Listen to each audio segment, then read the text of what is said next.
Mas, nggak usah ngomong elektrifikasi deh mas, itu daerah seperti apa, jauh.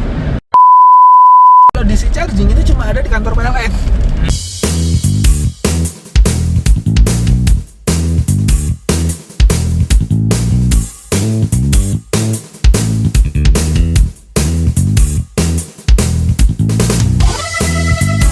Halo sobat full hybrid. Full hybrid. Baru lagi ya. Baru lagi. Nggak full battery, nggak full tank. Karena kita ada di tengah-tengah. Karena kita sekarang full tank dan full battery. Oh nggak juga, oke. Betul.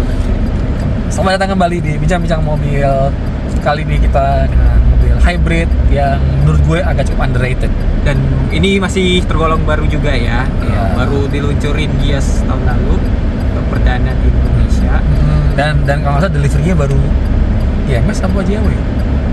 Iya mas. Delivery IMS kan? Iya mas. Ya ada seremonial teman kita di depan. Iya betul. Iya. Dan menariknya ini tidak diproduksi belum diproduksi di Indonesia. Jadi ini adalah Daihatsu Rocky Rocky. Japan Domestic Market. Iya. alias Daihatsu Rocky E-Smart Hybrid. Jarang-jarang mau Jadi kayaknya sih sepi, nggak tahu ya. Build quality-nya perlu dibandingin sama Rocky. jarang ya ada istilahnya APM atau pabrikan yang istilahnya memasukkan mobil ini ke CBU Jepang gitu. Iya. Daihatsu apalagi. Daihatsu apalagi. Biasanya kan Dan- CBU-nya Malaysia. Iya. Dan harganya menarik. Ya, berapa sekarang harganya terakhir? Gue lupa deh harganya berapa. Oke. Cuma waktu awal-awal tuh ngasihnya 299 sekian. Itu Iya. mengejutkan sih. Nanti harga kita pada di sini ya, kita Boleh, update boleh. karena mohon maaf lupa atau tolong dibuka ke betanya dulu. Iya. Oke.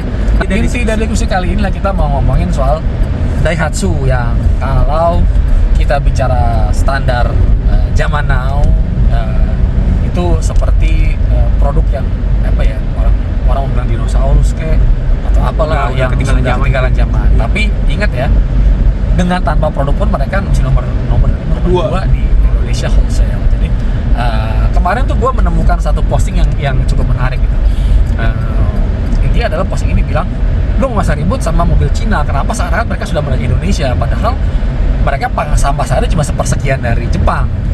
Nah itu sih saat ini, tapi kedepannya kita nggak tahu. Nah tapi di sini nih, gue kebetulan beberapa kali ngomong dengan Bu Agung dari Daihatsu, dan kita diskusi dengan kenapa gimana strategi Daihatsu. Jadi memang sini ada Mas Rahman yang kebetulan berbackground dari daerah dan kemarin mencoba bawa pulang kampung mobil hybrid ke kampungnya ya.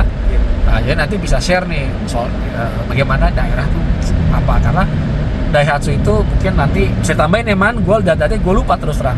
Iya. Persentase market share itu lebih besar di daerah daripada Jabodetabek. Berapa Betul. persen ada nggak datanya? Pegang nggak sekarang? Gue lupa dan pegang tuh jauh-jauh banget lagi. Ya udah nanti Ntar kita share. Pokoknya kalau nggak salah ada 70% kalau nggak salah. Nanti kita share dibikin ada waktu itu kita bikininya juga kan. Ya, Karena juga kan sebenarnya lebih baik di daerah karena Daihatsu juga jual mobil niaga juga kan di situ. Nah itu ya itu another case. Oke. Nah, Cuma- kita bicara passenger aja karena jadi gini, kita nggak akan deep into dive si mobil ini.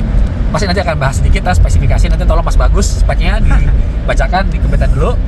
Karena gue yakin teman-teman pasti udah pada sering nonton soal review mobil ini di tempat lain, jadi kita nggak perlu mengulangi yang sama. Karena ya Rocky is a Rocky, mobil ini udah berapa tahun di pasar Indonesia, tidak di hybrid. Paling nanti kita gue mau atas konsumsi BBM-nya bahan bakarnya segini apa. Dan ada sedikit penjelasan soal hybrid Rocky yang agak beda nih sama Yes. hybrid yang Kebanyakan Jepang. ya Jepang ataupun PHEV itu agak beda juga Ini adalah series hybrid, Ya. yang artinya tidak mesin itu tidak tersambung dengan roda. Jadi penggerak roda dilakukan sepenuhnya oleh motor elektrik. Betul. Ini sama dengan sistem Nissan.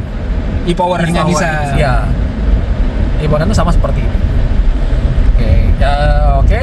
Balik lagi ke Daihatsu soal yang daerah. Mungkin gue cerita dikit ya, 2 bulan lalu gue sempet ada kerjaan di daerah Purwokerto ya, yang sebenarnya nggak jauh-jauh amat ya kalau dari Jakarta, dari kota besar, tapi di situ gue melihat satu hal, mobil di sana itu kalau nggak Calya, Sigra, Agya, Ayla, Ras, Terios atau Avanza dan Xenia, which is semuanya adalah produk bersama Toyota dan Daihatsu. Di situ menunjukkan kekuatan Daihatsu di daerah seperti apa. Karena kita bisa lihat, karena gini, kita di Jakarta semua orang udah pakai otomatis, tapi bayangin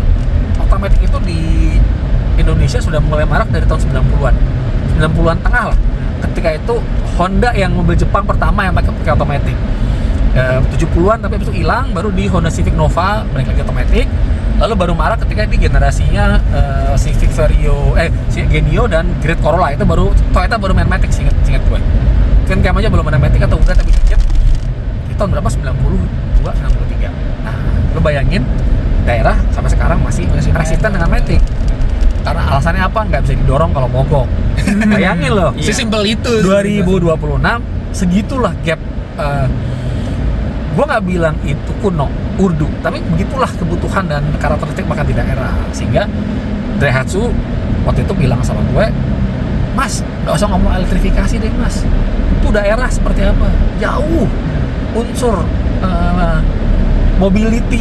mobilitas Indonesia aja, ke kendaraan kita aja masih di 99 dari 1000, which is jauh di bawah Thailand dan Malaysia yang udah 300 atau udah berapa. Jadi itu masih jauh ketika kita ngomongin elektrifikasi buat Indonesia menurut Daihatsu. Silakan, saya serahkan kepada Bung Rahman untuk membahasnya. Oke, gue sih simple. Orang ya sejujurnya gue asal kan dari daerah lah ya, daerah Kebumen yang memang sebenarnya ada di tengah-tengah om. Menurut gue Purwokerto nggak terlalu jauh, Yogyakarta juga nggak jauh. Ya. Jadi ada di tengah, bener-bener posisi tengah gitu tuh. Jadi yang malah bikin agak sedikit tertinggal. Ya bener tadi, kalau misalkan kalau dari daerah Purwokerto kemungkinan ya ada kebanyakan Toyota, Daihatsu, Suzuki. Ya. Itu yang menurut yang merajai daerah pasar mobil di daerah gitu kan. Dan yang emang dalam tanda kutip orang daerah tuh masih mikir gue masih suka pakai manual karena pertama Gerak belakang. satu penggerak belakang. Yang waktu itu pernah kita bahas soal Reborn, Innova Reborn, penggerak belakang. Kemudian bisa didorong kalau mogok. Padahal itu cuma kalau aki doang loh. Iya. Mobil-mobil modern kan hanya aki saja. Ya. Dan yang ketiga lebih mudah ketika harus menghadapi tanjakan, torsi lebih ini. Padahal mobil-mobil Matic juga bisa kan? Bisa. Dan ada satu hal lagi, after sales. Nah, After sales resmi maupun tidak resmi. iya. Mobil-mobil seperti Toyota sama Daihatsu, dari lu selalu dibilang gitu, di pinggir jalan ditaruh juga jadi. Bisa. Sederhana. Mekanisnya udah Bengkel daerah, bengkel-bengkel yang pinggir jalan tuh bisa ngerjain mobilnya. Iya. Itu after sales. Dan memang kenapa tadi kalau ngomongin Matic dan manual ya, itu juga ngomongin after sales juga. Orang desa itu orang daerah itu berpikir gue kalau misalkan punya mobil, ketika gue pakai biaya after sales untuk Matic akan lebih tinggi daripada biaya after sales untuk manual. perawatan manual. Itu juga mereka mesti berhitung ke sana. Dan yang pasti mobil yang manual lebih simpel daripada Matic. Iya. Tuh. Dan kalau kita ngomongin elektrifikasi jauh, di tempat gua yang namanya ada port DC charging di Kota Kebumen itu cuma ada di satu tempat. DC charging cuma DC satu. ya, DC. DC charging ya. Kalau AC charging udah banyak. Udah banyak PLN masih ada. di kayak restoran, rumah makan, karena kan emang daerahnya menjadi kota transit kan. Di AC itu banyak di restoran, rumah makan. Tapi kalau DC charging itu cuma ada di kantor PLN. Iya. Nah, jadi memang balik lagi ke situ ya. Gue pernah iseng diskusi dengan karena gue juga sering pakai AI buat discuss dari zaman gue ngambil tesis. Gue sering gue berantem. Ketika dia ngomong salah, gue kemarin diskusi dengan AI bagaimana, karena sekarang narasi yang berkembang adalah China akan men-take over Indonesia di seluruh dunia. Di seluruh dunia faktanya adalah di Thailand juga sudah begitu, di China di market lebih apa lagi. Bagaimana dengan Indonesia? Pertama adalah AI dengan bilang ya akan karena begini. Dan soal isu after sales bukan menjadi masalah lagi buat AI. Gitu, oke. Terus yang habis itu gue bilang tolong masukkan data soal bagaimana penerimaan konsumen daerah Indonesia di luar Jabodetabek tentang mobil listrik, karena Cina pasti listrik, nggak mungkin nggak. Enggak, pasti ada elektrifikasi. Pasti elektrifikasi Ada hybrid. pun ICE itu sangat jarang sekali. Iya, jadi nah ketika faktor itu dimasukkan langsung jawabannya berubah AI itu. Bahkan AI yang bilang di Indonesia itu nanti mobil Jepang akan tetap 55%, mobil China 25-30. Iya. Menurut, jadi memang pasti akan pasarnya terkontraksi, tapi kita lihat Indonesia itu luas, daerah ada ada daerah 3T. Itu masih jauh sekali kalau menurut gue ya pribadi, dan Daihatsu sekarang lagi sedang membangun basis buat itu, pertahankan itu kan. Iya. Makanya kalau menurut gue, masuk ini opini pribadi gue, kemarin gue nanya sama Patri, dijawab ya sama seperti dijawab sama media lain lah. Bahkan Daihatsu ketika ada isu 11 dealer tutup dari satu grup, isunya adalah oke, kami menghormati bisnis masing-masing partner, kayak begitulah standar aja mana. Tapi gue melihat dengan mereka fokus di daerah, gue nggak yakin itu mereka pusing. Daerah apa sekarang Jakarta pasti udah turun jualannya. Pasti. Ya kembali lagi kalau misalkan kita ngomongin Daihatsu, kenapa mereka bisa dalam tanda kutip jadi yang terkuat di daerah? Mereka strategi marketingnya. Iya. Kenapa aku bilang strategi marketingnya Daihatsu? Mereka itu pertama ngejar orang-orang yang pertama kali punya mobil. First car buyer. Iya itu. Itu dikejar, makanya Orang naik motor. Kalau ya perubahan dari orang yang punya motor ke mobil. Ya. Makanya mobil-mobil Daihatsu dalam tanda kutip banyak mobil-mobil basic. Iya. Iya kan? Iya. Bukan mobil-mobil langsung premium. Iya. Rata-rata orang yang first car buyer itu pasti nyari mobil basic. Pertama karena untuk pertama durabilitasnya. Yang kedua perawatannya lebih mudah. Ongkosnya lebih murah. Iya. Efisien. Murah meriah. Efisien. Nah, itu yang diutamakan. Dan dalam tanda kutip ketika menjadi first car buyer pasti ada ketakutan gue nabrak atau nyenggol atau lecet. Makanya itulah yang dimanfaatkan Daihatsu buat narik konsumen yang first car buyer itu. Itu. Yang baru pindah ya, bukan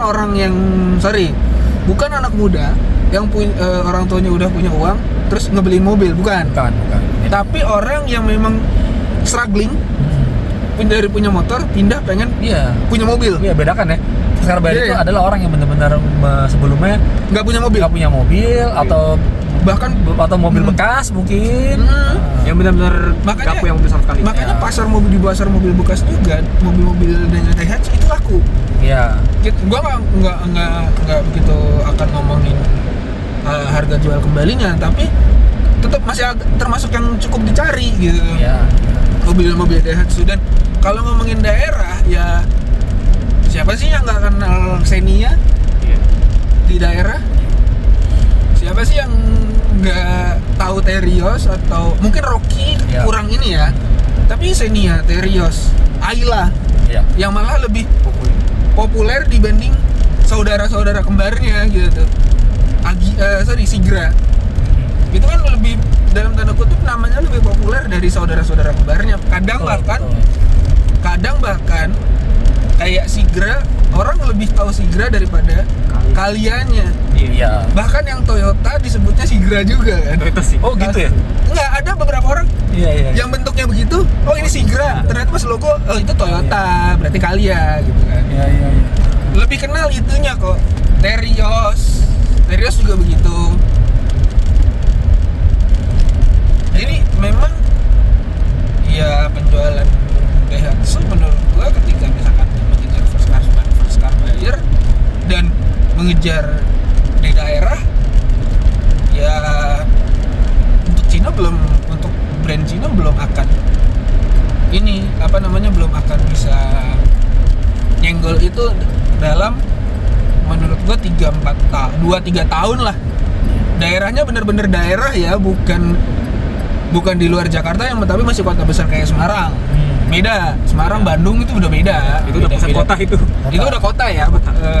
Yang memang semua orang juga akan menargetkan itu setelah Jakarta. Tapi kalau misalnya kota-kota kayak Kebumen, kayak Bojonegoro,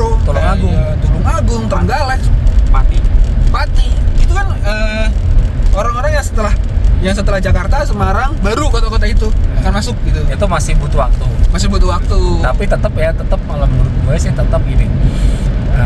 Ya ini point of view orang kota gitu ya.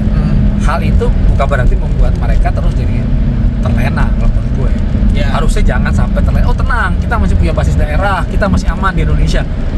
Karena kita nggak tahu loh, selera orang bisa berubah dengan cepat. Bisa tuh. Ini ada, sekarang masih ada Gen X sama milenial, nanti begitu Gen Z, Gen Alpha ya berapa tahun sih bisa seperti itu. Kan orang daerah pasti juga akan at some point pasti akan mengejar at Pasti. some point. Jadi memang ya baik lagi ya. Sekarang mungkin strategi itu masih bisa bekerja, tapi dalam 5 tahun, 10 tahun kita akan tahu. Kalau menurut gue 5 tahun dan 10 tahun ke depan itu akan akan terkejar dalam 5 sampai Iyalah. 10 tahun ke depan. Jadi ya strategi itu akan harus berubah dan Harus diimbangi dengan produk-produk yang lebih istilahnya relevan dengan zaman modern ya. Sekarang kan bisa dibilang produk-produk Daihatsu yang di laku-laku ini kan adalah keluaran 2016 sampai 20 kira-kira. Iya. Dan itu belum ada Ini pun refreshment. 19, 20. 19 20. Ya, kan? 20. Satu kan? belum ada refreshment secara sekalipun. Jadi basically ketemu dengan produk Cina yang seksi-seksi muda yang baru-baru itu kan. iya, dan harganya yang sangat bersaing. Itu Harga terutama. At some point akan bisa menjadi ancaman. Terutama kalau kita bisa lihat nih, geng Tiongkok itu sekarang sudah mulai nih plug-in hybrid lah, Iya, RF lah, segala macem. mereka coba untuk Ya. masuk ke sebenarnya mereka coba untuk mengakali masuk ke daerah-daerah yang gue bilang tadi yang untuk EV Ya ekosistem secondary EV-nya, city lah, Semarang, Bandung. ya ekosistem EV-nya masih belum sekuat Jabodetabek gitu. Mereka Tapi mungkin kalau Tulungagung belum ya gitu, Kebumen belum. Masih lebih jauh lagi, tapi untuk daerah tertentu jadi memang saat ini menurut gue Daihatsu masih melakukan strategi yang cukup baik dalam supaya istilahnya mempertahankan pasarnya dengan menghadirkan produk-produk yang sesuai dengan kebutuhan pasar. Tapi kita nggak tahu seberapa lama lagi pasar ini akan berubah taste-nya. dan kalau misalkan kita ngomongin daerah, ada satu brand Cina yang memang sudah kuat untuk daerah, Wuling. Ya. Convero ya, dan Convero Formonya itu sudah di daerah. Udah banyak. Alves, Almas. Alves dan Almas itu udah Almas udah lumayan banyak. ya. udah banyak di daerah. Nah, itu menarik daerah tuh. di daerah Almas sih terutama. di daerah-daerah yang jauh ya, yang tadi kita bilang Yang Iya, banyak iya. menanjak Kebumen, kayak Tulungagung. Nah, itu menarik. Pedalaman. Dan akan kita bahas Dan kalau kita bahas Wuling ya. Iya, Iya. itu tuh udah ada. Dan kemudian kalau misalkan kita ngomongin kecepatan persebaran ke daerah, masih Jepang yang kecepatan persebaran Iya, iya. produknya tuh Karena mereka juga terutama seperti Daihatsu dan Iya. Toyota dan Astra itu jaringannya juga di daerah kuat. Iya. Apalagi Astra, partner-partnernya semua kan. iya di daerah hampir semua kota kayaknya ada deh Iya. mereka tuh. Jadi termasuk Daihatsu kayak mungkin yang terakhir dapat penyegaran facelift itu kan Terios ya. Terios Terios kan ada tahun penyegaran 2023. Itu Iya, ada, berubah iya. total. Dan itu udah banyak mobilnya di Iya, daerah. Di iya, tempat gue iya. tuh banyak mobil Terios itu. Iya. Kemudian ya mungkin kalau misalkan yang Rocky Hybrid belum ya, karena pengetahuan elektrifikasi masih sangat minim. Masih sangat awal. Mungkin kalau orang yang menyukai orang daerah tapi yang menyukai otomotif aja yang Iya. oh ini mobil udah hybrid. Contohnya kayak gua kemarin pulang bawa mobil itu yang hybrid, itu orang nanya hybrid itu maksudnya apa? Itu masih banyak Iya, pertanyaan-pertanyaan iya. gitu, hybridnya tuh gimana? Beda dengan beda dengan Jakarta ya, hybrid. Kayaknya semua orang juga udah paham Udah tahu deh kayaknya. Bukan cuma sekedar penggemar otomotif ya. Kalau misalkan ini hybrid itu maksudnya gimana? Kok mobilnya bahkan gini? Sorry. Untuk elektrifikasi bahkan ada orang-orang yang bertanya mobil listrik tuh geraknya gimana? Apa yang gerakin? Ya motor listriknya masih ada mesinnya. Iya. Lah ntar kalau mesinnya habis gimana? Ya dicasnya di mana? Itu masih pertanyaan-pertanyaan itu masih banyak om. Iya, yang sebenarnya sangat basic ya. Basic sekali. Terus oh ini ngecasnya kayak gini, kayak yang akhirnya gue ngasih edukasinya, ngasih pengetahuannya bagaimana ngecasnya kayak ngecas HP, kayak ngecas smartphone atau ngecas handphone yang dicolok ke listrik. Loh, berarti bisa dicolokkan rumah dong. Nggak bisa, kurang. Nah, itu kan jadi pertanyaan-pertanyaan basic yang sebenarnya orang harus tahu kan. Ya mungkin kalau misalkan di kota-kota besar orang pasti tahu, tapi kan kalau orang yang belum pernah melihat plat dengan garis biru, Ya, teknologinya benar-benar sangat di tabu. orang-orang di desa yang Tabu di taunya mata mereka mobil, gitu. ya yang taunya naik mobil, sorry to say, mereka masih suka lebih suka naik mobil yang bak terbuka. Itu kan nggak tahu kalau banyak yang memang belum tahu bahwa mobil bisa listrik bisa jadi gerakin mobil loh gitu. Iya. Terus apalagi gue harus ngejelasin hybrid kok bisa dicampur ya, listrik sama bensin emang bisa dicampur. Nah Itu dia. itu kan jadi masalah. Akhirnya ketika gue kemarin pulang ada beberapa orang yang yuk kalau misalkan mau nyobain rasanya naik mobil listrik yang nggak ada getarannya. Akhirnya ada cerita lucu tuh, gue bawa mobilnya pelan-pelan biar karena Ini itu ada biar mode TV jalan ya. mode EV terus biar nggak geser. Regen ya. Iya, biar nggak geser ke mode ICE karena itu strong hybrid kan, beda Iya. sama ini kan. Iya. Itu. Oh, naik mobil listrik tuh kayak mobilnya jalan tapi nggak ada getarannya ya? Iya, gue bilang. Kayak ngos gitu aja kalau bagi Iya. mereka mungkin kali ya. Iya. Oke. Jadi Itu. kesimpulan rekap dari ini, Dan tadi gue udah ngasih 4 line tadi. kalau Sekarang berhasil tapi bukan berarti produknya nggak dibenahi. kalau Bukan sekarang jelek ya, enggak. Ya. Cuman Harus ada lebih strategi ini lebih yang ke baru. makin kesini ke orang depan, lebih ke orang akan suka yang makin digital. Iya.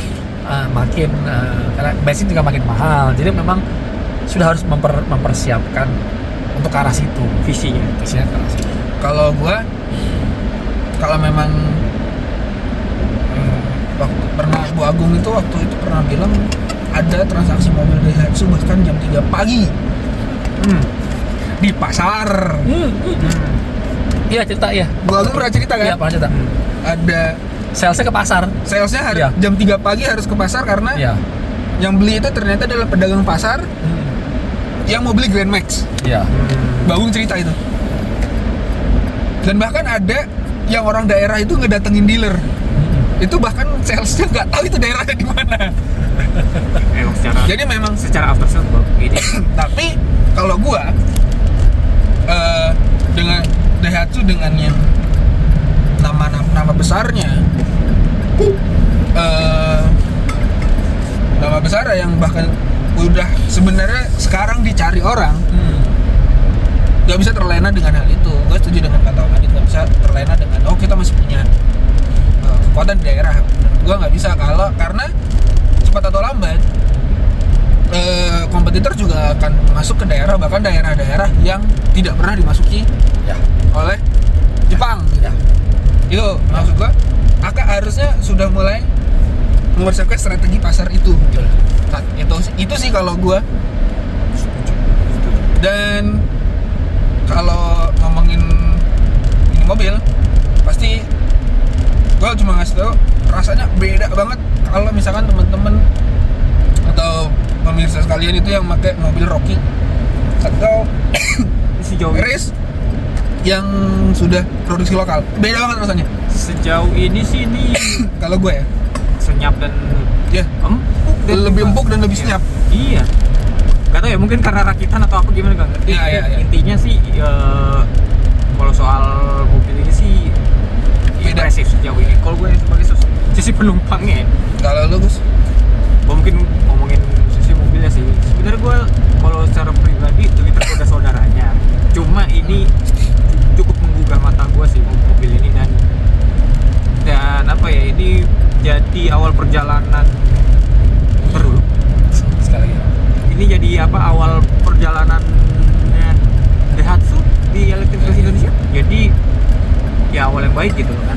Cuma lagi-lagi untuk agar mobil ini laku diperlukanlah effort yang ekstra dan karena kan seperti yang tadi udah kita bahas, elektrifikasi di Indonesia itu kan nggak semua orang tahu gitu bagaimana ini bisa menggunakan baterai dan lain-lain. Itu perlu edukasi lebih. Jadi secara garis besar ini gue bahkan sebelum mobil ini muncul gue bahkan nggak begitu yakin gitu mobil ini akan tiba ke Indonesia. Tapi ketika tiba ke Indonesia dan dengan harga yang segitu mengalahkan yang katanya mobil hybrid termurah, jadi apa ya? Iya kan? Seperti apa? Hebat, ada ceritanya itu. Itu ada cerita.